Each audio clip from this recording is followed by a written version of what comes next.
Those are the Mrs. Pratt and... Miss Violet Strange, no other. And do you mean to say... I do. That yon silly little chit whose father I know, whose fortune I know, who is seen everywhere, and who is called one of the season's belles, is an agent of yours, no names here, please. You want a mystery solved. It is not a matter for the police, that is, as yet, and so you come to me, and when I ask for the facts, I find that women, and only women, are involved, and that these women are not only young, but one and all of the high society. Is it a man's work to go to the bottom of a combination like this? No. Sex against sex, and if possible youth against youth.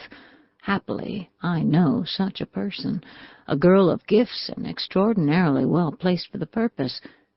Why she uses her talents in this direction, why, with means enough to play the part natural to her as a successful debutante, she consents to occupy herself with social and other mysteries, you must ask her, not me. Enough that I promise you her aid if you want it. That is, if you can interest her. She will not work otherwise. Mr. Driscoll again raised his opera glass. "Oh, but it's a comedy face," he commented. "It's hard to associate intellectually with such quaintness of expression. Are you sure of her discretion?" "Whom is she with?" "Abner Pratt, his wife and daughters." "Is he a man to entrust his affairs unadvisedly?" "Abner Pratt? Do you mean to say that she is anything more to him than his daughter's guest?" "Judge, you see how merry they are. They were in deep trouble yesterday. You are witness to a celebration." "And she?" "Don't you observe how they are loading her with attentions? She's too young to rouse such interest in a family of notably unsympathetic temperament for any other reason than that of gratitude." "It's hard to believe." "But if what you hint is true, secure me an opportunity at once of talking to this youthful marvel. My affair is serious. The dinner I have mentioned comes off in 3 days, and—" "I know, I recognize your need, but I think you had better enter Mr. Pratt's box without my intervention. Miss Strange's value to us will be impaired the moment her connection with us is discovered." "Ah, there's Ruthven. He will take me to Mr. Pratt's box," remarked Driscoll, as the curtain fell on the second act. "Any suggestions before I go?" "Yes, and an important one. When you make your bow, touch your left shoulder with your right hand. It is a signal. She may respond to it. But if she does not, do not be discouraged. One of her idiosyncrasies is a theoretical dislike of her work. But once she gets interested, nothing will hold her back. That's all except this. In no event give away her secret. That's part of the compact, you remember." Driscoll nodded and left his seat for Ruthven's box. When the curtain rose for the third time, he could be seen sitting with the Mrs. Pratt and their vivacious young friend. A widower, and still on the right side of 50, his presence there did not pass unnoted, and curiosity was rife among certain onlookers as to which of the twin belles were responsible for this change in his well-known habits. Unfortunately, no opportunity was given him for showing. Other and younger men had followed his lead into the box, and they saw him forced upon the good graces of the fascinating but inconsequent Miss Strange, whose rapid fire of talk he was hardly of a temperament to appreciate. Did he appear dissatisfied? Yes, but only one person in the opera house knew why. Miss Strange had shown no comprehension of or sympathy with his errand. Though she chatted amiably enough between duets and trios, she gave him no opportunity to express his wishes, though she knew them well enough, owing to the signal he had given her. This might be in character, but it hardly suited his views, and being a man of resolution, he took advantage of an absorbing minute in the stage to lean forward and whisper in her ear. "It's my daughter for whom I request your services. As fine a girl as any in this house. Give me a hearing. You certainly can manage it." She was a small, slight woman, whose naturally quaint appearance was accentuated by the extreme simplicity of her attire. In the tier upon tier of boxes rising before his eyes, no other personality could vie with hers in strangeness, or in the elusive quality of her ever-changing expression. She was vivacity incarnate, and, to the ordinary observer, light as thistledown in fibre and in feeling, but not to all. To those who watched her long, there came moments, say when the music rose to heights of greatness, when the mouth, so given over to laughter, took curves of the rarest sensibility, and a woman's lofty soul shone through her odd, bewildering features.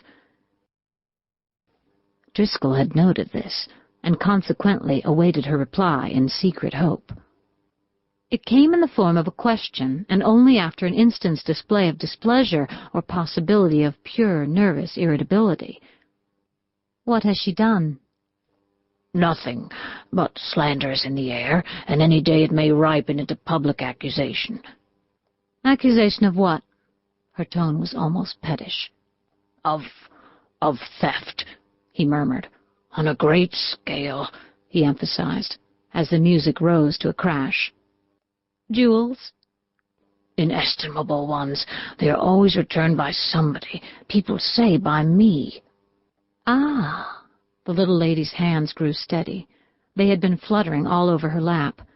"I will see you tomorrow morning at my father's house," she presently observed, and turned her full attention to the stage. Some 3 days after this, Mr. Driscoll opened his house on the Hudson to notable guests. He had not desired the publicity of such an event, nor the opportunity it gave for an increase of the scandal secretly in circulation against his daughter. But the ambassador and his wife were foreign, and any evasion of the promised hospitality would be sure to be misunderstood. So the scheme was carried forth, though with less éclat than possibly was expected. Among the lesser guests, who were mostly young and well acquainted with the house and its hospitality, there was one unique figure, that of the lively Miss Strange, who, if personally unknown to Miss Driscoll, was so gifted with the qualities which tell on an occasion of this kind that the stately young hostess hailed her presence with very obvious gratitude. The manner of their first meeting was singular, and of great interest to one of them at least. Miss Strange had come in an automobile, and had been shown to her room, but there was nobody to accompany her downstairs afterward, and finding herself alone in the great hall, she naturally moved toward the library, the door of which stood ajar. She had pushed this door half open before she noticed that the room was already occupied. As a consequence, she was made the unexpected observer of a beautiful picture of youth and love. A young man and a young woman were standing together in the glow of a blazing wood fire. No word was to be heard, but in their faces, eloquent with passion, there shone something so deep and true that the chance intruder hesitated on the threshold, eager to lay this picture away in her mind with the other lovely and tragic memories now fast accumulating there. Then she drew back, and re-advancing with a less noiseless foot, came into the full presence of Captain Holliday, drawn up in all the pride of his military rank, beside Alicia, the accomplished daughter of the house, who, if under a shadow as many whispered, wore that shadow as some women wear a crown. Miss Strange was struck with admiration, and turned upon them the brightest facet of her vivacious nature. All the time she was saying to herself, "Does she know why I'm here? Or does she look upon me only as an additional guest foisted upon her by a thoughtless parent?" There was nothing in the manner of her cordial but composed young hostess to show, and Miss Strange, with but one thought in mind since she had caught the light of feeling on the two faces confronting her, took the first opportunity that offered of running over the facts given her by Mr. Driscoll, to see if any reconcilement were possible between them and an innocence in which she must henceforth believe. They were certainly of a most damaging nature. Miss Driscoll and 4 other young ladies of her own station in life had formed themselves some 2 years before into a coterie of 5 called the Inseparables. They lunched together, rode together, visited together. So close was the bond and their mutual dependence so evident that it came to be the custom to invite the whole 5 whenever the size of the function warranted it, In fact, it was far from an uncommon occurrence to see them grouped at receptions, or following one another down the aisles of churches, or through the mazes of the dance, at balls or assemblies. And no one demurred at this, for they were all handsome and attractive girls, till it began to be noticed that, coincident with their presence, some article of value was found missing from the dressing-room, or from the tables where wedding gifts were displayed. Nothing was safe where they went, and though in the course of time each article found its way back to its owner in a manner as mysterious as its previous abstraction, the scandal grew, and whether with good reason or bad, finally settled about the person of Miss Driscoll, who was the showiest, least pecuniarily tempted, and most dignified in manner and speech of them all. Some instances had been given by way of further enlightenment. This is one. A theater party was in progress. There were 12 in the party, 5 of whom were the inseparables. In the course of the last act, another lady, in fact their chaperone, missed her handkerchief, an almost priceless bit of lace. Positive that she had brought it with her into the box, she caused a careful search, but without the least success. Recalling certain whispers she had heard, she noted which of the 5 girls were with her in the box. They were Miss Driscoll, Miss Hewson, Miss Yates, and Miss Benedict. Miss West sat in the box adjoining. A fortnight later this handkerchief reappeared, and where? Among the cushions of a yellow satin couch in her own drawing-room. The inseparables had just made their call, and the 3 who had sat on the couch were Miss Driscoll, Miss Hewson, and Miss Benedict. The next instance seemed to point still more insistently toward the lady already named. Miss Yates had an expensive present to buy, and the whole 5 inseparables went in an imposing group to Tiffany's. A tray of rings was set before them. All examined and eagerly fingered the stock, out of which Miss Yates presently chose a finely set emerald. She was leading her friends away when the clerk suddenly whispered in her ear, "I miss one of the rings." Dismayed beyond speech, she turned and consulted the faces of her 4 companions, who stared back at her with immovable serenity. But one of them was paler than usual, and this lady, it was Miss Driscoll, held her hands in her muff and did not offer to take them out. Miss Yates, whose father had completed a big deal the week before, wheeled round upon the clerk. Charge it at its full value," said she. "I buy both of the rings." And in 3 weeks the purloined ring came back to her, in a box of violets, with no name attached. The third instance was a recent one, and had come to Mr. Driscoll's ears directly from the lady suffering the loss. She was a woman of uncompromising integrity, who felt it her duty to make known to this gentleman the following facts.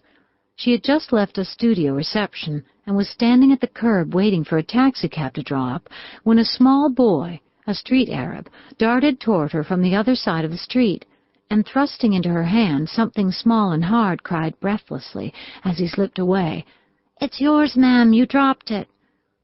Astonished, for she had not been conscious of any loss, she looked down at her treasure trove and found it to be a small medallion, which she sometimes wore on a chain at her belt. But she had not worn it that day, nor any day for weeks. Then she remembered. She had worn it a month before to a similar reception at the same studio. A number of young girls had stood about her, admiring it. She remembered well who they were, the inseparables, of course, and to please them she had slipped it from its chain. Then something had happened, something which diverted her attention entirely, and she had gone home without the medallion, had, in fact, forgotten it, only to recall its loss now. Placing it in her bag, she looked hastily about her. A crowd was at her back, nothing to be distinguished there. But in front, on the opposite side of the street, stood a clubhouse, and in one of its windows she perceived a solitary figure looking out. It was that of Miss Driscoll's father. He could imagine her conclusion. In vain he denied all knowledge of the matter. She told him other stories which had come to her ears of thefts as mysterious, followed by restorations as peculiar as this one, finishing with, "It is your daughter, and people are beginning to say so." And Miss Strange, brooding over these instances, would have said the same.